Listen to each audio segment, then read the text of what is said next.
Oi, gente, tudo bem? Aqui é o professor Rossoni e vamos resolver uma questão do Enem de 2020. E uma usina geradora de energia elétrica, eu vou sublinhar que a gente está numa usina, né, e não um experimento qualquer de laboratório, seja através de uma queda d'água, através do vapor sob pressão, criado, por exemplo, em termoelétricas, né, em usinas nucleares. As pás do gerador são postas a girar. O movimento relativo de um ímã não quer dizer que seja o ímã que está em movimento.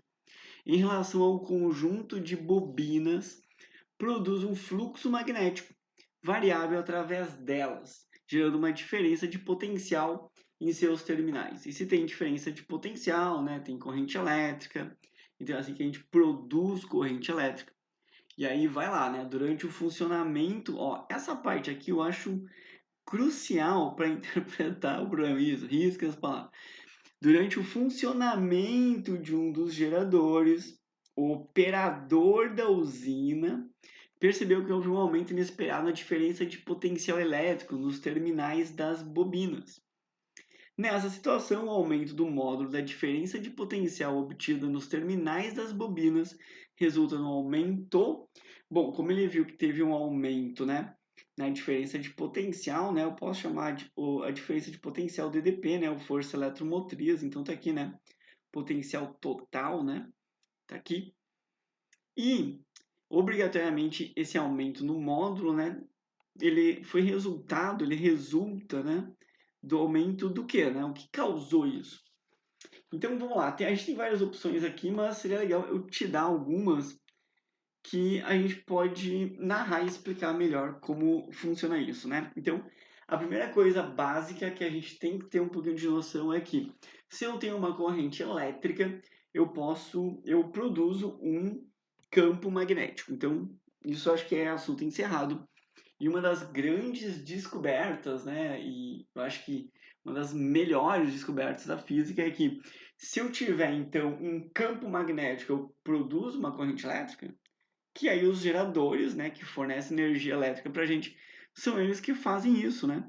Então existe inclusive uma lei de Faraday-Lenz que diz que a variação do fluxo magnético através de uma região fechada, né? No caso, a região fechada que a gente mais usa na ciência é uma tal de espira, então aqui nossa espira. E essa espira vai fazer o quê? Ela vai fazer surgir uma corrente induzida, que foi induzida pelo campo magnético. E essa corrente ela cria um campo magnético que se opõe à variação do fluxo que lhe deu origem. Por exemplo, né, se eu estiver aumentando o campo magnético dentro da espira, a espira ela vai começar a ter uma corrente elétrica aqui, e essa corrente elétrica aqui, tá? Ela vai gerar um campo magnético ao contrário, senão seria um círculo vicioso, né? E aí não tem sentido isso na ciência, beleza? Tá, então agora vamos para a prática, né? Tá aqui. Isso aqui é um gerador. Então, o que eu tenho aqui? Eu tenho os meus ímãs, que eles vão gerar um campo magnético. E aí não são eles que estão se movendo, tá? Apesar de ter gente que acha que isso aqui diz que é ele que está se movendo. Então, é um movimento relativo. Quem está se movendo sempre, tá? Quando a gente tem um caso assim de usina, né? É simplesmente essa manivelinha. Essa manivela aqui, ela pode ser as pás, né, do gerador. E ela fica se mexendo. Quando ela se mexe, o que acontece com a nossa espira, né? O campo magnético, que são essas linhas aqui, eles estão variando o fluxo. Por exemplo, quando essa espira estiver de uma maneira, tá, que ela fica na vertical com esses caras aqui, né? Do mesmo jeito que eles estão, dos ímãs, assim, por exemplo, o campo magnético ele é máximo. Agora, quando ela estiver do outro jeito, horizontal, né? Com esse campo magnético aqui, aí o campo magnético é nulo. Então, a variação do campo magnético é que vai produzir, né, essa diferença de potencial. Tanto que a gente calcula a diferença de potencial, a DDP ou a FEM, né, como a variação do fluxo magnético pela variação do tempo. Aí tu vai dizer assim, tá, mas Rossoni, tu tá levando tudo assim bem certinho, só que ali não falou em expira, né? Expira. Assim, inspirar, né? Isso aí. Ó, não falou em inspira, falou em bobinas, né? Então é um pouquinho diferente. Não, é a bobina, ela tem várias espiras, né?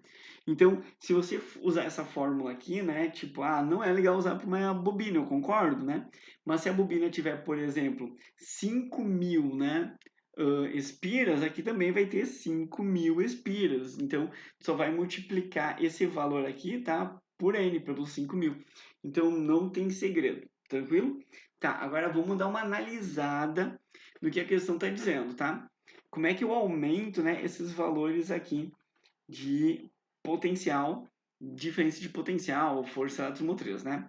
Tá, então se eu aumentar, deixa eu ver, pelo aumento do intervalo de tempo. Não, cara, se eu aumentar o intervalo de tempo, a diferença de potencial diminui. Nem vou ler o resto, tá?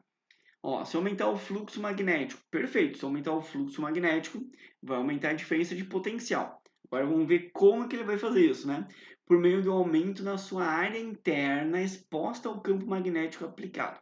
Tá, cara, só, eu concordo que se eu aumentar a área interna, tá? Que vai ser essa área aqui da espira, se eu aumentar ela, aumenta a variação, porque ela vai girando, né? Então vai aumentar a variação de fluxo. Olha, com certeza. Só que tem um pequeno porém, né? Tu tá numa usina nuclear, tu tá numa usina hidrelétrica, né?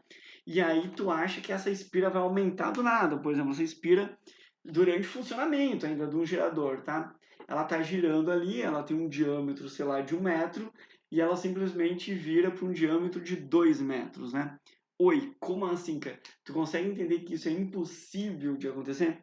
E tem mais, né? Não é só uma, né? Tu teria que. Porque só uma não vai fazer diferença. Se eu tiver uma bobina com 5.000 espiras, as 5.000 espiras teriam que aumentar o diâmetro delas do nada.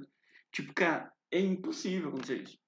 Outra, tá? Intensidade do campo magnético. Se eu aumentar a intensidade do campo magnético, como essa espira ela está girando, né? Eu vou ter mais, né, campo magnético. E aí quando ela chega naquele limite, né, que deixa zero campo magnético, eu vou ter um maior fluxo. Só que o problema é como que eles propõem isso, né? Por meio de quê? Por meio de campo magnético mais intenso. Tá, beleza. Então você vai aumentar a intensidade, né? Trocando, por exemplo, o campo magnético. Você tem os ímãs ali na usina, né? Vamos brincar que eles têm 1 tonelada, né? E aí, durante o funcionamento, alguém vai lá e troca os ímãs por 2 toneladas. Oi, né? Não tem como. Consegue entender o quão não é prático isso? Você aumentar o campo magnético durante o funcionamento de um gerador? Não tem como fazer isso? Agora, olha essa aqui, ó. Se eu aumentar a rapidez com que o fluxo magnético varia através das bobinas. Não, beleza. Isso é tranquilo. Por meio de um aumento da sua velocidade angular. Aí sim, se eu começar a movimentar, né, essas pás aqui, eu tiver, por exemplo, uma hidrelétrica que a água começa a andar muito mais rápido aqui, né? Uma termoelétrica que o gás, né, ou a água que eu aqueci no estado do vapor começa a passar muito mais rápido aqui. Eu aumento a velocidade angular, vai aumentar aqui a velocidade, né, com que a espira se movimenta e o fluxo magnético também vai aumentar a variação. Então essa aqui para nós é perfeita, tá? É tranquilíssima. Agora, olha essa, né? A letra E que era absurdo, né? Se tu marcou a letra E, que a gente tem problemas, porque assim, ó, como é que aumenta a resistência interna do condutor, né? Não é aumentando a espessura. Teria que ser diminuindo a espessura, né? Então aumentaria a resistência interna de um condutor. Agora, imagina a situação que eu acho mais absurda ainda, né? Imagina a situação, tu tem um gerador ali movimentando, né? Gerando corrente elétrica e tal, e você vai lá trocar o condutor para botar com uma maior ou menor espessura. Cara, você vai morrer, né? Você tem uma noção disso, que não tem como, né? Ninguém vai trocar os fios ali, tá? Os condutores por maior ou menor, né? Se você tiver em funcionamento, né? Um gerador de uma usina, né, cara? Pelo amor de Deus. Tranquilo? Tá, gente, espero que vocês tenham entendido, mas essa aqui é a parte básica para a gente começar a entender energia, né? Que é uma matéria que sempre cai no Enem. Então agora eu consigo te contar aquela história que é mais ou menos assim, ó. A hidrelétrica, ela tem que fazer a água girar uma turbininha, que é essas pás aí que faz girar essa espira que gera corrente elétrica. É literalmente isso. Como é que funciona a termoelétrica? A termoelétrica ela aquece um gás, tá, da queima, ou simplesmente o aquecimento, né? Não só o gás que vem da queima, que é CO2, por exemplo, e o próprio vapor d'água, né? Mas eu posso ter água junto ali, né? Que ela aquece aquela água, já que a termoelétrica trabalha com muita queima e libera muito calor. Essa água aquece, vira vapor e passa por uma tubulação que faz girar uma turbina, que aí faz girar essa espira, que aí gera a corrente elétrica. Então, assim, a gente está produzindo energia elétrica, né? Outra, deixa eu falar, usina nuclear. Pera aí, não sai, não desliga o vídeo aí. A energia nuclear, né? Como é que ela funciona? A gente coloca barras de urânio, né? Urânio controlado, com uma porcentagem pequena, né? De urânio ali, tipo uns 20% de urânio radioativo, né? No caso físsil, que é o 235. E esse urânio, com essa energia, aquece muito a água, porque tu botou essas barras de urânio numa piscina. A água, ela simplesmente evapora, né? Passa por uma tubulação que gira essa turbina, que gira essa espira, que varia o fluxo, né? E aí produz uma DDP que gera corrente elétrica. Então tudo é baseado nisso, né? A energia eólica, cara, tu vai entender todas as energias agora. Por quê? Porque a energia eólica ela simplesmente pega o vento, né? E usa o vento para girar uma hélice gigantesca, que é literalmente essa manivela aqui. E essa manivela faz com que essa espira, né? Espira, eu já estou ficando com fome.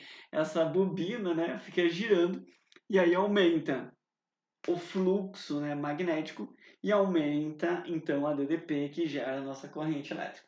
E assim vai. Então, toda vez que tu pensar em como produzir energia elétrica, né, o que é legal? Tu tem que pegar alguma coisa mecânica, né, que vai fazer girar, por exemplo, alguma coisa. Eu podia pegar água do mar, ficar batendo as ondas ali em alguma coisa ficar girando, né? Podia pegar um boizinho, por exemplo, e ficar ali, deixar ele andando em círculos, né? Literalmente para girar essa manivela. Então é sempre nesse sentido, tranquilo? Bom, gente, eu acho que já foi o suficiente, né? Espero que vocês tenham gostado aí desses comentários. É uma viagem, né? Quando a gente mistura, eu acho que química, física e várias matérias, assim, que ele vai entendendo que tudo tá conectado, né, cara? É muito louco, assim. Por exemplo, eu tô gravando esse vídeo e você tá assistindo agora, né? A gente tá conectado.